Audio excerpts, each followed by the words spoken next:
Hello, my name is Luis Ruiz, and today I want to inform you guys on wrestling.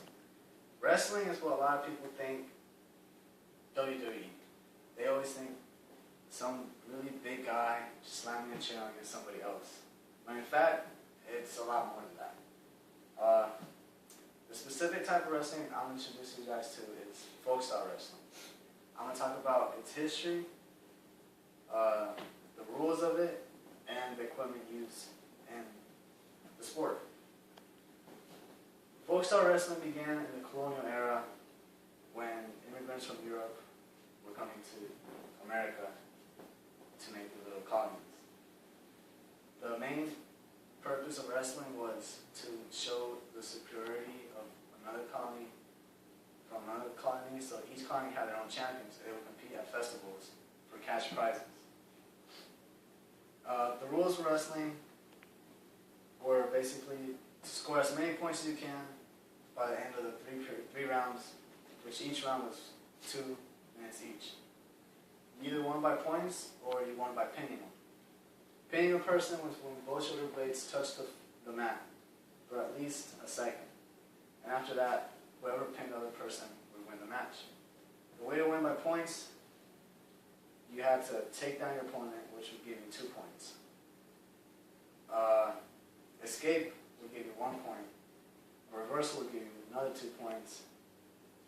And points that you could award your opponent would be by showing unsportsmanship-like conduct, or illegal holds, or just unnecessary roughness.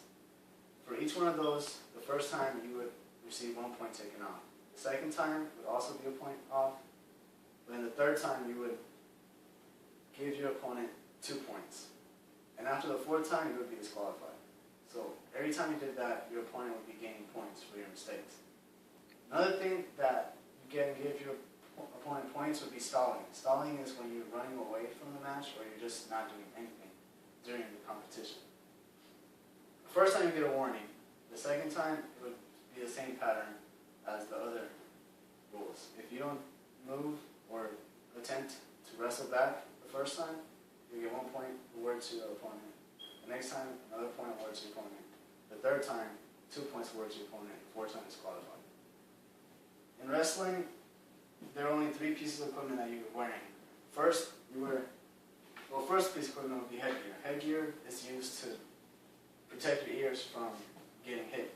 If you hit your ears most of the time, blood will build up in a certain spot that it's hit, and if you do not get that drained,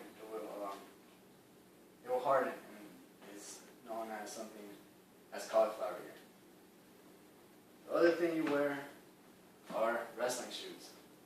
These shoes have traction all around the shoe, from the bottom, over the toes, above the heels and ankles. So you can get as much friction from the mat as you can in order to pivot your opponent or get the right angle. The mat is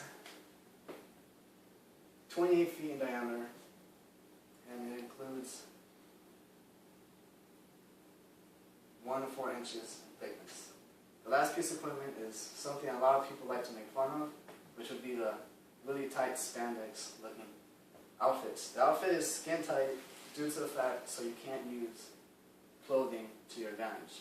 That way people aren't able to grab like shoes or shirts or shorts and throw you around. So in the end, wrestling may not be the crazy action stuff that's on TV, but it also has its deep history, a specific set of rules, and it does end up being a challenging sport at the end. Once you master it, people are able to go on to the Olympics, do freestyles, go down history, and